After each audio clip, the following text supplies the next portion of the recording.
Today, we're getting under the hood with Phaedra Haringsma. Phaedra is a photographer, freelance journalist, and editor from Amsterdam. She is currently finishing her degree in international relations at the London School of Economics. Phaedra's interests lie in Atlantic history and contemporary colonial power dynamics. I look very forward to getting under the hood with Phaedra today. Thank you so much for having me, Elizabeth. It's so nice to be here with you and get the opportunity to speak with you. My story is actually, well, I can start from the beginning because it all started actually in this house.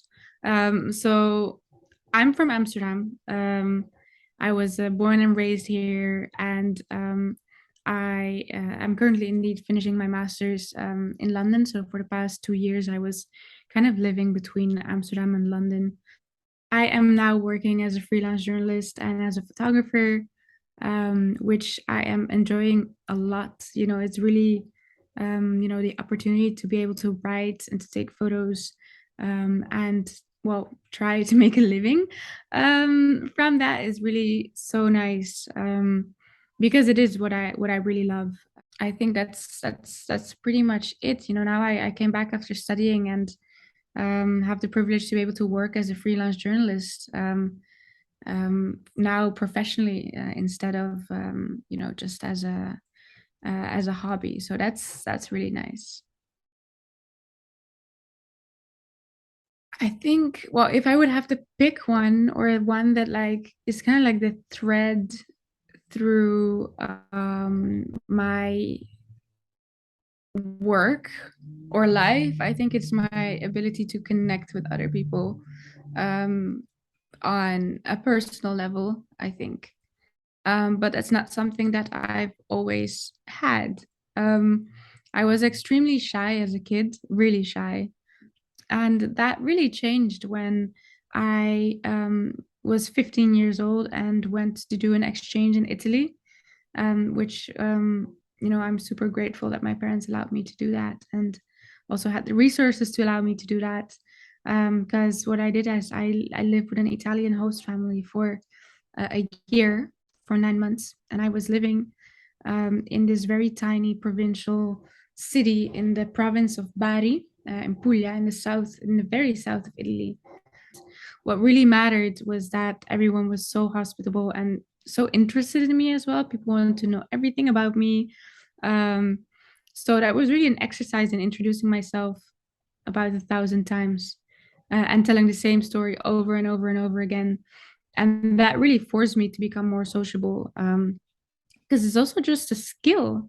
That's what I noticed, at least for me. I mean, there's a part, in part, you need to be, somewhat extroverted by nature. That skill is something that I also use in my work, as a journalist. If I want to know something that I cannot find online, I cannot find it on the internet, I go and talk to people, talk to them for hours, like talk about their expertise, and try to get the information that I need.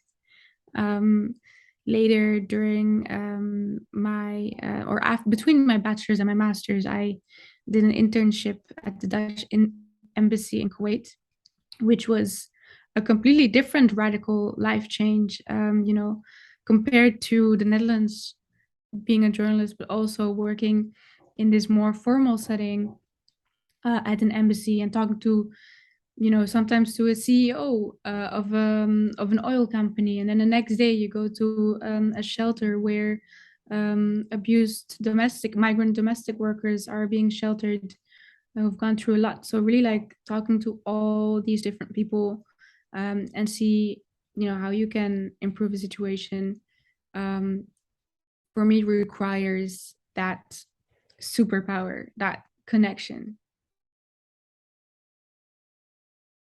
It starts out small, just by having conversations with my friends, and I think most of my friends are very much into, are very much concerned with feminism and women's issues, and improving the lives of women all across the world. um, And through those conversations, you learn a lot. We learn a lot from each other. And I guess I really try to instill that same mentality if I ever talk to my nieces or my my cousins. Yeah, really be as open-minded as possible, and supportive as well, of what they tell me. Um, well, then in a more professional setting, I would say that I try to, write about these issues as well.